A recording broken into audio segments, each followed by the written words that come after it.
Hi friends, I am Dr. B.V. Rao of Usha Clinic and founder of the websites qmedicaldoubts.blogspot.in and raghavamedicaldoubts.com. Through these videos, I am providing the basic knowledge about the commonly occurring diseases, treatment and surgery details when necessary, for the medical knowledge to general people and for reference to medicals. Today I am going to discuss about the injuries of male urethra. The rupture of the urethra is divided into two main causes: rupture of the bulbous urethra, rupture of the membranous urethra, intrapelvic rupture, each of which is again subdivided into complete and incomplete, which relates to the circumference of the urethral wall, total and partial, which relates to the thickness of the wall. Rupture of the bulbous urethra. It is the most common accident in the days of sailing ships. The common cause was falling astride a spar from aloft. Today, a loose manhole cover and cycling accidents account for a number of cases.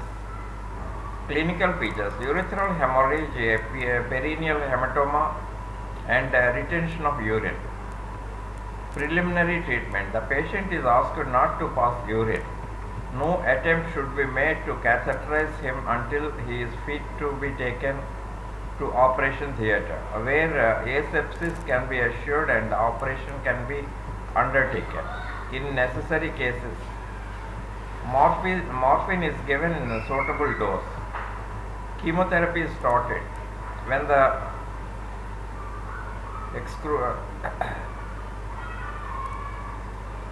in the excrescences of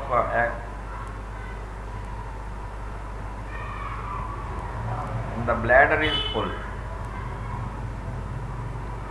It should be emptied by suprapubic puncture. If the patient passes urine and there is no extravasation, then the rupture is partial and the catheterization is avoided.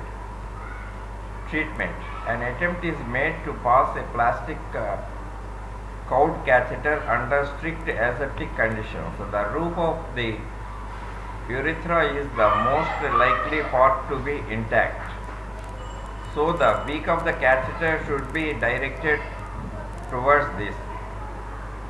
The passed catheter should be left in position for 48 hours. A perineal hematoma must be drained and the midline wound packed. If the catheter has had obstruction, the site is explored with the patient in lithotomy position. Through a midline perineal incision, if it is impossible to define the proximal end of the ruptured urethra, a suprapubic cystotomy is performed and a fully curved sound passed down from the internal meatus. The exposed ends of the urethra are cleaned and the ventral aspect split longitudinally for 1.5 centimeters. The circumference is then sutured as a flat ribbon with a fine catgut, the knots being left on the outside of the wall. The bladder, if opened, is drained by a suprapubic catheter. If the repair has been accomplished without cystostomy, the catheter can be passed into the bladder from the ureterostomy. A small balloon Gippon type is very satisfactory. The perineal wound is packed without stitching.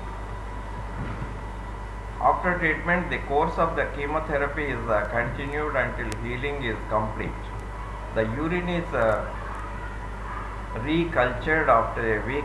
The perineal wound is irrigated daily with a weak Uson solution. The catheter is removed after 10 days. A perineal leak will persist for few days. Sounds must be passed 2 weeks after healing to calibrate the urethra, and a ureterogram performed 2 months after will reveal the result. Complications. Subcutaneous extravasation of urine occurs in total rupture if the patient attempts to pass urine. Stricture. This common complication is due for the most part of the infection. Rupture of the membranous urethra, intrapelvic rupture. It occurs as in the membranous portion near the apex of the prostate.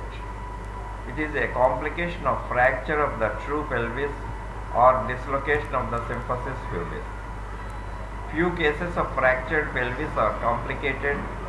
Blood, then urine are extravasated into the perivesical space, and because the puboprostatic ligaments are torn, the prostate and the bladder are displaced backwards, thus producing wide separation of the ends served urethra.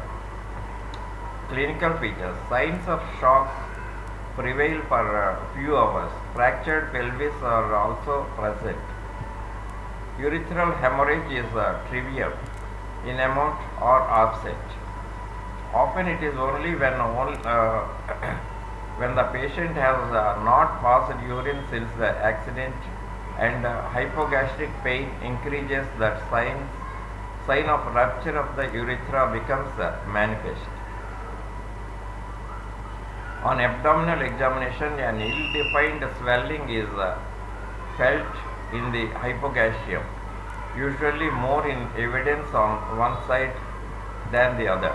In some cases, a redundant rounded dome of the distended bladder can be distinguished from the swelling caused by prevesical extravasation.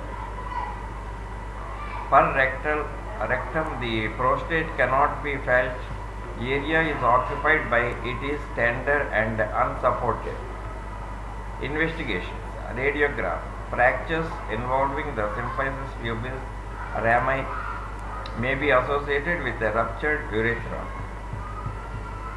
Catheterization under strict aseptic precautions. If a clear urine is obtained, the urethra is intact. Cystograph performed to exclude the rupture of the bladder. Blood-stained urine indicates a rupture of the urethra or bladder.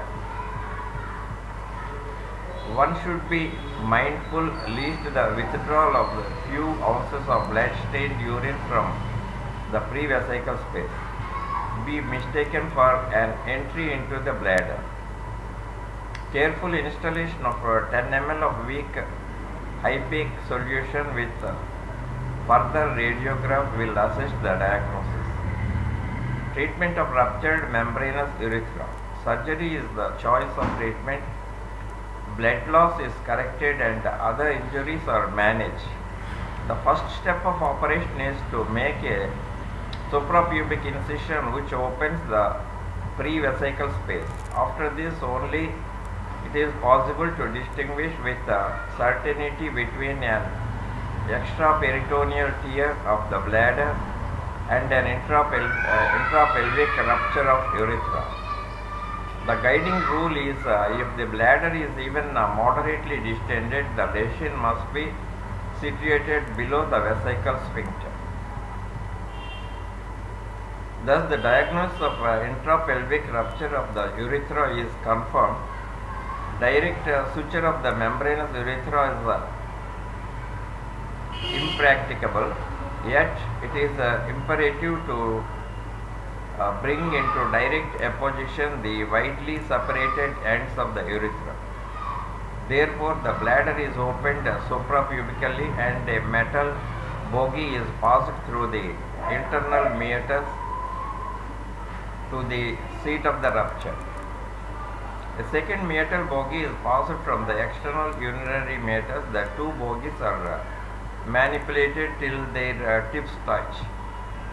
By slowly withdrawing the first bogie, steadily advancing the second while keeping the tips in contact, it is possible to guide the second bogie into the bladder past the seat of rupture. The first bogie is withdrawn and a piece of plain rubber tubing of such a size of such a size as to fit tightly is threaded onto the beak of the second bogie, which is withdrawn, carrying with it the rubber tubing. Outside the external urinary meters, the bogie is disengaged from the rubber tubing, and to the latter is fastened by means of a stitch, the tip of the Foley's catheter. By pulling on the vesical end of the rubber tubing, the tip of the Foley's catheter is drawn into the mouth of the suprapubic wound, where it is disconnected from the rubber tube. At this stage, it is advisable to tie a long piece of silk firmly to the tip of the Foley's catheter and to wind the excess around a wooden spatula. The balloon of the catheter is moderately distended with 30 ml of water, and the side tube is ligated. Conclusion: the catheter is drawn down so that the balloon rests upon the bladder neck. The bladder is closed around a Malcott catheter, and the pre-vesical space is drained with corrugated rubber. 5 minutes. After treatment, urological. Suprapubic drainage of bladder is maintained for 14 to 21 days. The urine is kept alkaline, and antibiotic treatment is given till the patient has sterile urine and wounds completely healed. On 12th day, Foley's catheter is removed. The suprapubic tube can be clipped off at about the 14th day, and if the patient passes urine easily, it can be removed. The silk thread should be retained for the passage of bogies by the railroad method. At the end of another week,